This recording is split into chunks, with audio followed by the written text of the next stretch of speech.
A typical Thursday morning in our household meant chaos.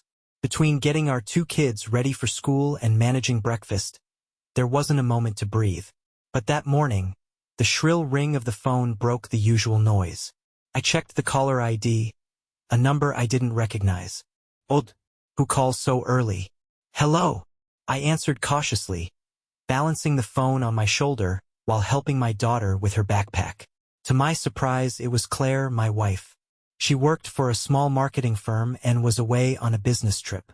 We talked the night before, so her call this morning struck me as unusual.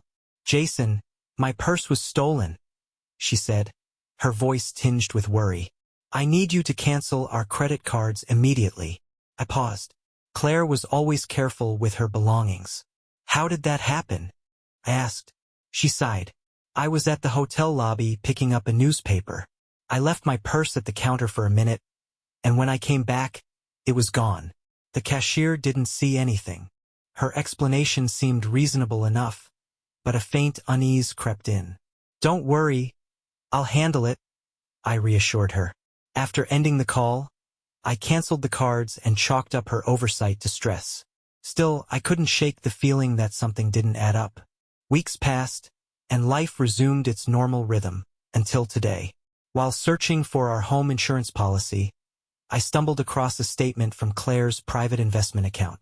Her inheritance fund, untouched for years, showed a recent $3,000 withdrawal. Curiosity gnawed at me. I called the jewelry store where the withdrawal had been made, posing as a concerned husband handling an issue with a purchase. When the store representative revealed the purchase details, a bracelet engraved with the initials DR, a sinking feeling washed over me. I didn't know anyone with those initials. But did Claire? The initials DR haunted me all day. I tried to focus on work, but my mind kept circling back to that bracelet. Claire never mentioned buying jewelry recently, let alone something so personal. The possibility of a secret gift nagged at me, casting a shadow over my trust in her. That evening, as we sat down to dinner, I watched her closely. Claire was her usual self, bright and engaging. She talked about her day with the kids, the progress of her latest marketing campaign, and the funny antics of her coworker, Joy. But something in her laughter seemed forced, like she was working a little too hard to appear carefree.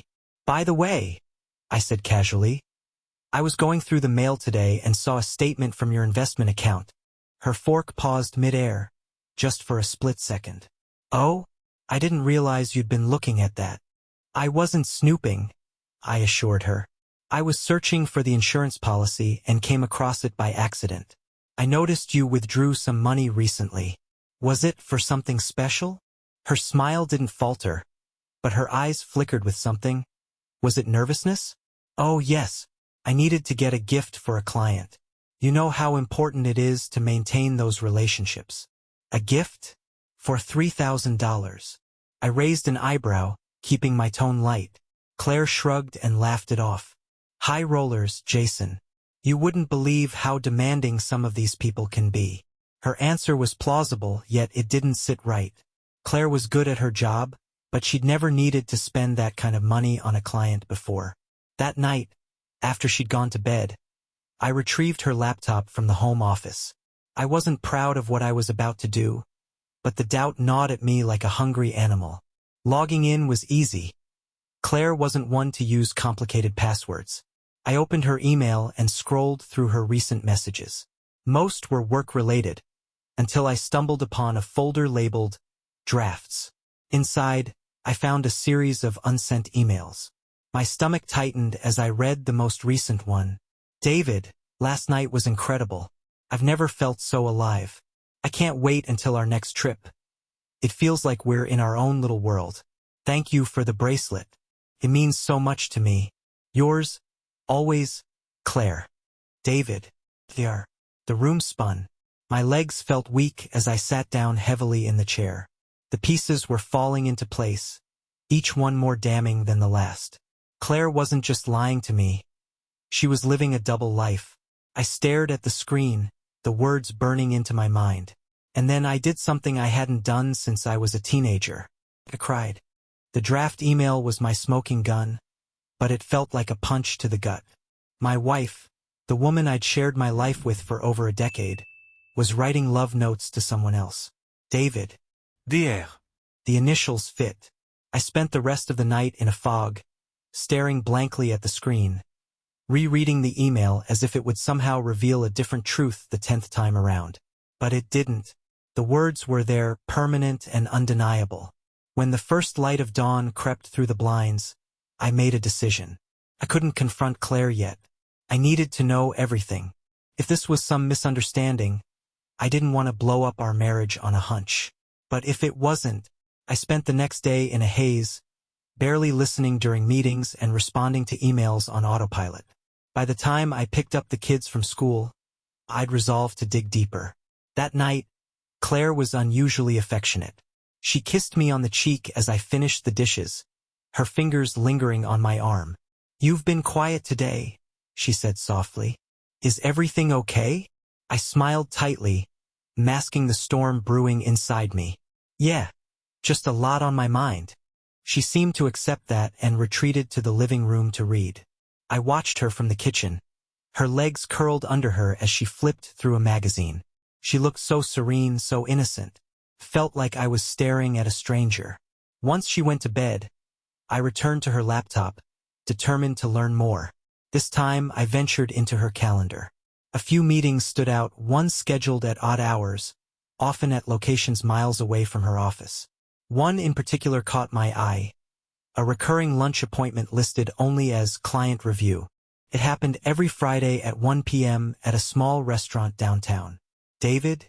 The next morning, I made a call to an old friend, Ron. He worked as a private investigator, and though we hadn't talked in years, I knew he'd help me. "I need some answers, Ron," I said after explaining the situation. "I'm not sure what's going on, but I can't live like this." "Say no more," Ron replied. "I'll start digging. Send me her schedule, and I'll tail her on Friday." The week crawled by. Each interaction with Claire felt strained, as if she could sense my suspicion. I tried to act normal, but every time she smiled or touched my arm, I flinched inwardly. Finally, Friday arrived. At exactly 12:30 p.m., I got a text from Ron. "She's here. Not alone. I'll send photos." Minutes later, my phone buzzed with an image of Claire sitting across from a man in a tailored suit, leaning in close. His hand rested lightly on hers, his smile intimate and knowing. "David." I stared at the photo until the edges blurred, my breath caught in my throat. This was real. The photo haunted me all day, burned into my mind like a cruel brand. Claire's expression wasn't the woman I knew. It was someone else entirely. She was laughing, her head tilted slightly, her hand still in his. It was a look of intimacy, of trust. I thought back to all the times she'd brushed off my concerns about late nights or unexplained errands. How many times had she lied to my face, weaving stories about demanding clients or work stress while secretly meeting him? Ron called that evening. His voice was steady, professional, but there was an undercurrent of pity that made my stomach twist. "Jason, I followed them after lunch," he began. "They left the restaurant together. He drove her to a boutique hotel across town." I closed my eyes, bracing for what I already knew was coming. They checked in at 1:45. She came out 2 hours later, alone. 2 hours, I repeated, my voice hollow. "I'm sorry, man," Ron said. "I'll keep following her if you want more proof, but this is pretty clear." "No," I said quickly. "That's enough." After hanging up, I sat in silence, staring at the wall. The anger simmered beneath the surface, but mostly, I felt hollow, like someone had carved out my insides and left a shell behind. Claire came home that evening, cheerful and relaxed. She kissed me on the cheek and set her bag on the counter. "How was your day?" she asked as she pulled out ingredients for dinner. I almost laughed. "My day?" She was asking about my day? "It was fine," I said tightly, gripping the edge of the counter to steady myself. "Yours?" "Oh, the usual," she said breezily. "Meetings, deadlines. You know how it is." She moved around the kitchen like nothing was wrong, humming a soft tune as she chopped vegetables. Watching her, I felt a surge of rage. How could she act so normal?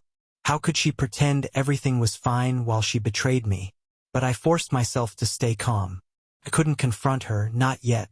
I needed more time to plan my next move. That night, as she lay beside me, her breathing slow and even, I stared at the ceiling, my mind racing. By the next morning, I had a plan. Saturday morning, I rose early, leaving Claire still tangled in the sheets. I sat at the dining table with my coffee, my laptop open, staring at the photo Ron had sent. It felt like a snapshot of a life I wasn't part of, a stranger's world masquerading as my own. I needed more than proof. I needed to understand. Why had she done this? Was it something I did or didn't do? How long had this been going on? And most importantly, how would I confront her without tearing everything apart in the process?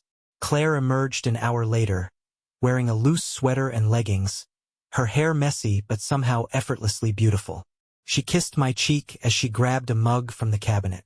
"Early start?" she asked, glancing at my laptop. "Just catching up on some work," I lied, quickly minimizing the browser window. We spent the morning together with the kids, running errands and cleaning the house. On the surface, it was a picture-perfect family day. But every time Claire smiled or laughed, I wondered if it was real or just another act. By the afternoon, I decided to take a step further in my plan. I needed to lay the groundwork, to test her reactions without tipping my hand. "Hey," I said casually as we folded laundry together. "I was thinking we should plan a weekend trip soon, just the two of us. It's been a while since we've had time alone." She paused, her hands lingering on a shirt she was folding. "That sounds nice," she said after a moment, though her tone was hesitant. "But work's really busy right now. Maybe in a few weeks." I nodded, watching her closely. "Sure. Just let me know when your schedule clears up." She smiled at me, but there was something off, a flicker of relief in her eyes that she tried to hide. Later that night, after she went to bed, I installed a small tracking app on her phone. It wasn't something I ever thought I'd do, but I needed to know where she went and who she talked to. The app revealed her location history, every restaurant, boutique, and hotel she'd visited over the past month. Painted a damning picture of her life outside our home. The hotel Ron had mentioned wasn't a one-time thing. It was a pattern, almost routine. But what truly broke me was her messaging history. The app allowed me to see texts she thought were deleted, and there they were, messages to David. "Can't wait to see you again. Last time was unforgettable. You always know how to make me feel special. Jason's been so distracted with work lately. He hasn't even noticed a thing." I sat there in the dark, my hands trembling as I read each message. The betrayal was deeper than I'd imagined. She wasn't just lying to me, she was mocking me. The next morning I called Ron. "It's time," I said. "I'm ready to confront her." "Are you sure?" he asked. "You might want to wait, gather more." No, interrupta. "I have everything I need." Sunday afternoon, the house was quiet. The kids were at a friend's place for a playdate, leaving Claire and me alone. I had spent the morning rehearsing what I would say, replaying every word, every possible reaction in my head. She was in the living room, scrolling through her phone, her legs curled beneath her on the couch. I stood in the doorway watching her for a moment. The woman I had loved, the mother of my children, now a stranger. "Claire," I said finally, my voice steady but cold. She looked up, startled by my tone. "What's wrong?" I stepped into the room, holding my phone in my hand. "We need to talk." She set her phone down, her brow furrowing. "Okay, what about?" I sat down across from her, placing my phone on the coffee table between us. "I know about David." Her face froze. For a split second, her composure cracked, and I saw the panic in her eyes. But she quickly masked it, forcing a confused smile. "David? What are you talking about?" I leaned back, my gaze never leaving hers. "Don't insult my intelligence, Claire. I know about the lunches, the hotels, the messages. I know everything." She opened her mouth to respond, but no words came out. Her hands fidgeted in her lap, betraying her calm facade. "Jason," I don't know what you think you know, but I interrupted her, unlocking my phone and swiping to the photos Ron had sent. I turned the screen toward her, showing her the image of her and David at lunch. Her face paled as she stared at the screen. Where did you get that? It doesn't matter, I said sharply. What matters is the truth. So tell me, Claire, how long has this been going on? She looked down, her hands trembling. It's not what you think, she whispered. I laughed bitterly. Not what I think. Claire, I've seen the messages. I've seen where you go. Stop lying to me. Tears welled up in her eyes as she finally met my gaze. Jason, I'm sorry. I didn't mean for it to happen. It was a mistake. A mistake. I snapped, my voice rising. A mistake is one time. This is a pattern. This is betrayal. She started to cry, covering her face with her hands. I was lonely, she choked out. You've been so busy with work, and I felt invisible. David was just... He made me feel alive again. Her words cut deeper than I expected, twisting the knife she'd already plunged into my heart. And what about me? I demanded. What about the life we built together? The family we built? Did that mean nothing to you? She shook her head, tears streaming down her face. It did, Jason. It does. I love you. But... No. I interrupted, standing up. You don't get to say that. You don't get to claim love while you're sleeping with someone else. The room fell silent except for her quiet sobs. I stared down at her, feeling a mix of rage, heartbreak, and disgust. I don't know what happens next, Claire, I said finally, but I can't look at you right now. Without another word, I walked out of the room, leaving her alone with her guilt.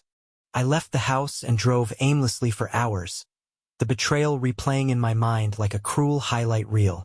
Every smile, every kiss, every "I love you" she had uttered in the past months felt like a lie. Eventually, I parked by the river, staring at the water as the sun dipped below the horizon. I wanted to scream, to break something, but all I could do was sit there, numb and broken. My phone buzzed repeatedly with messages from Claire, but I ignored them all. I wasn't ready to face her again. Not yet. When I finally returned home, the house was quiet. Claire had gone to bed, or at least she pretended to. I didn't check. I spent the night on the couch, staring at the ceiling, my mind racing with questions. The next morning, I was up before anyone else, brewing coffee and pacing the kitchen. Claire walked in cautiously, her eyes swollen and red from crying. Jason, she began softly, we need to talk. I think you've said enough, I replied, my voice cold. Please, she begged, tears welling up again. I know I've hurt you, but we can fix this. I'll end it with David. I'll do whatever it takes. I laughed bitterly. End it? Claire, it never should have started. How do you come back from something like this? How do you expect me to trust you again? I'll prove it to you, she said desperately. I'll go to therapy. We can go to counseling together. Anything you want. I wanted a faithful wife, I snapped. But you already made your choice. She flinched, but I didn't care. I couldn't afford to. The kids came downstairs, oblivious to the tension hanging in the air. Claire and I plastered on fake smiles, pretending everything was normal. But I could feel her eyes on me, silently pleading for another chance. After breakfast, I stepped outside to call Ron. I need more, Ron, I said. I thought you were done, he replied, surprised. I thought so too, but now I need something she can't argue with, something undeniable. Follow David. Find out everything about him. Ron hesitated but eventually agreed. I'll get started today. Hanging up, I leaned against the porch railing, staring at the horizon. I wasn't sure what I was looking for. Answers, closure, maybe a reason to fight for my marriage. But deep down, I knew things would never be the same. The days that followed were a haze of routine. I went through the motions, work, picking up the kids, making small talk at dinner, all while my mind churned with thoughts of Claire and David. Every time Claire tried to approach me, I shut her down. I wasn't ready to hear her excuses or pleas. Ron worked quickly. By midweek, he called with an update. "You're not going to like what I found," he began. "Just tell me," I said, gripping my phone tightly. "David isn't who he says he is," Ron said. "He's been stringing Claire along, but you're not the only one being played." "What do you mean?" "He's got a history," Ron explained. 2 other women, both married. Both thought he was the love of their lives. He convinced them to siphon money out of their accounts for investments. Once they ran dry, he disappeared. A wave of anger surged through me. "So he's using her?" "Looks that way," Ron confirmed. I dug into his background. His real name isn't even David. It's Daniel Reed. He's a con artist. I clenched my jaw, rage bubbling just beneath the surface. Claire had betrayed me, but now she was being betrayed too. It didn't soften my fury, but it added another layer to the chaos swirling around me. Ron continued, "I've got photos of him meeting another woman last week. Same routine. Lunch, sweet talk, hotel." I closed my eyes, taking a deep breath. "Send me everything you have." "Will do." "But Jason, what are you going to do with this?" I didn't answer right away. "I don't know yet." When Ron's email came through later that evening, I opened it in my office, away from Claire's prying eyes. The evidence was damning. Photos, emails, even a fake LinkedIn profile. It was all there. The next morning, I waited for the perfect moment. After breakfast, while the kids were outside playing, I called Claire into the living room. "We need to talk," I said, my tone leaving no room for argument. She sat down nervously, wringing her hands. "What is it?" "I've been doing some digging," I said, pulling up Ron's photos on my phone. I placed it on the coffee table between us, letting her see the images of David with another woman. Her face went pale as she stared at the screen. What is this?" "That," I said coldly, "is the man you threw our marriage away for. He's a liar, Claire." A con artist. "You weren't the first, and you won't be the last." Her hands trembled as she picked up the phone, scrolling through the photos and emails. Tears filled her eyes, spilling over as she looked back at me. "I didn't know," she whispered. I thought. "You thought he loved you?" I snapped. "Well, congratulations. You're just another mark to him." Claire broke down, sobbing into her hands. I watched her, my heart a tangle of anger, betrayal, and a tiny sliver of pity. "What happens now, Claire?" I asked. "Because I'm done playing this game." She looked up at me, her face streaked with tears. "I'll end it. I'll do whatever it takes to fix this. Please, Jason, just give me a chance." I stood up, my jaw tight. "You've had your chance. Now it's up to me to decide if this marriage is even worth saving." As I walked away, I heard her cry harder, but I didn't stop. I needed space, time to think. The revelation about David, or rather Daniel, shifted something fundamental. Claire's betrayal was personal, but now it was layered with a different kind of deceit. She wasn't just unfaithful. She was prey. The pity I felt for her didn't erase my anger, but it complicated it. Over the next few days, Claire was a shadow of her former self. She moved through the house like a ghost, quiet and withdrawn. The kids noticed too, asking why Mommy seemed sad. I deflected their questions with reassurances, but the weight of the situation hung over all of us. On Friday evening, Claire approached me while I was watching TV. Her voice was tentative, like she was afraid I'd lash out again. "Jason, can we talk?" I muted the TV and turned to her, my expression unreadable. "Go ahead." She sat down across from me, clutching her hands tightly in her lap. "I've blocked his number," she began. "I deleted everything, his messages, his photos. I'm done with him. I know I've destroyed your trust, but I want to fix this." I didn't respond immediately. Her words sounded sincere, but how could I trust anything she said now? "What does fixing this mean to you, Claire?" I asked, my voice calm but cold. She hesitated, as if searching for the right answer. "I'll do whatever it takes. Therapy, counseling, anything to make us whole again." I leaned forward, clasping my hands together. Do you even understand what you've done? You didn't just cheat, Claire. You lied to me, to our kids. You jeopardized everything we built. Tears welled in her eyes again, but I held her gaze. Do you have any idea how humiliating it is to know my wife chose someone like him over me? I know, she whispered, her voice breaking. I was stupid, Jason. I let myself believe in something that wasn't real because I felt lost, invisible. Her words stung, but they also revealed the cracks in our marriage I hadn't wanted to see. I didn't know how to tell you I was unhappy, she continued. I didn't want to hurt you, but instead, I made everything worse. I betrayed you, and I don't deserve forgiveness. For a moment, the weight of her admission hung between us. I don't know if I can forgive you, I said finally, my voice barely above a whisper. Right now, I'm not even sure if I want to try. She nodded, tears streaming down her face. I understand, but I'm not giving up on us. Even if you hate me, I'll keep trying. I stood up, unable to sit there any longer. Claire, I need space.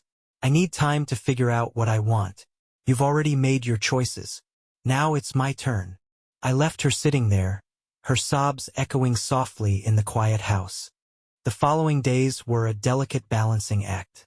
I maintained my distance from Claire, not out of malice, but because I needed clarity. Each interaction felt like stepping onto a tightrope, the wrong word or glance threatening to send us both plummeting. Meanwhile, Ron's investigation continued. By midweek, he called me with what I had been waiting for. Jason, I've got everything on Daniel Ross, Ron said, his voice steady but laced with urgency. He's a professional scam artist. I traced his movements, his aliases, even his social connections. He's stolen thousands from women like Claire. He's good at making them feel special while draining their accounts dry. Does he have a criminal record? I asked, gripping the phone tightly. Plenty, Ron replied. Fraud, identity theft, even some restraining orders. But he's slippery, always disappearing before the law catches up. You've got enough evidence to expose him now, but you'll need to act fast before he skips town. I exhaled, feeling the first pangs of satisfaction. Send me everything. I'm not letting him get away with this. That night, as Claire sat in the living room flipping through a magazine she wasn't really reading, I walked in with Ron's file in hand. She looked up at me, her eyes wary. What is it? She asked cautiously. It's time you see the truth about your David, I said, tossing the folder onto the coffee table. She opened it with trembling hands, her eyes scanning the photos, documents, and records Ron had compiled. Each page seemed to drain more color from her face. This can't be real, she whispered, her voice breaking. He told me he was a consultant, that he loved me. Claire, I said, my voice hard but not unkind. He's a liar, a thief, and he used you like he's used so many others. This wasn't love, it was manipulation. Tears streamed down her face as she closed the folder. How could I have been so blind? I sat down across from her, feeling the weight of everything between us.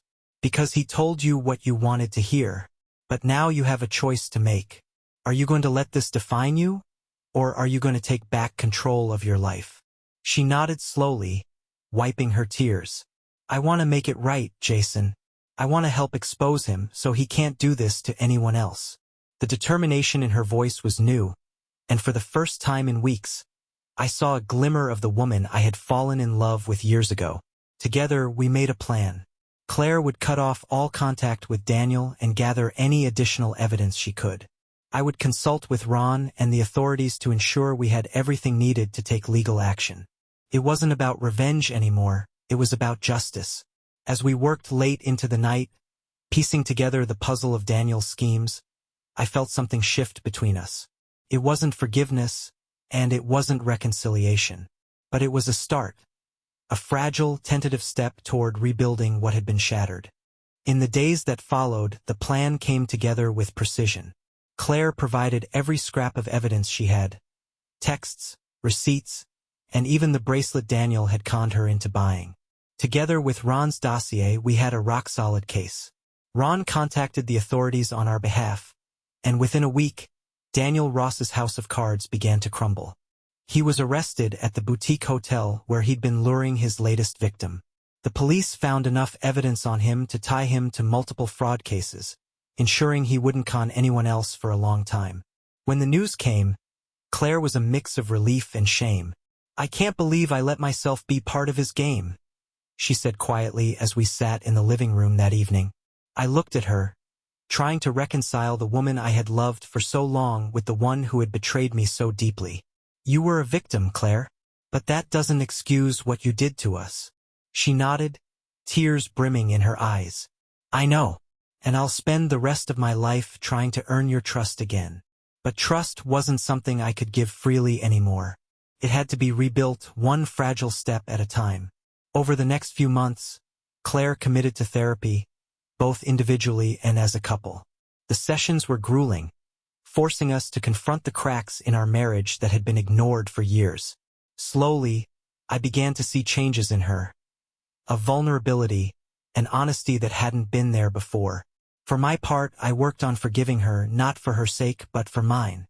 Holding on to the anger only kept me trapped in the pain. Letting go didn't mean forgetting. It meant choosing not to let the betrayal define my future. One evening, months later, Claire approached me as I was reading in the living room. She sat down beside me, hesitating before speaking. "Jason," she began softly, "I know I can't undo the damage I've done, but I want you to know how much I love you, and if you ever feel like you can't move forward with me, I'll understand. I just want you to be happy, even if it's not with me." Her words took me by surprise. For the first time, she seemed to truly grasp the gravity of her actions. "I don't know what the future holds," I admitted, "but for now, I'm willing to try." Her eyes filled with tears, and for the first time in what felt like forever, I reached out and took her hand. It was a small gesture, but it felt monumental. We weren't whole and we might never be, but we were still standing together, and that was enough for now. As I looked at Claire, I realized that our story wasn't over. It had been shattered, rewritten, and scarred, but it wasn't finished. Whatever came next, we would face it one step at a time.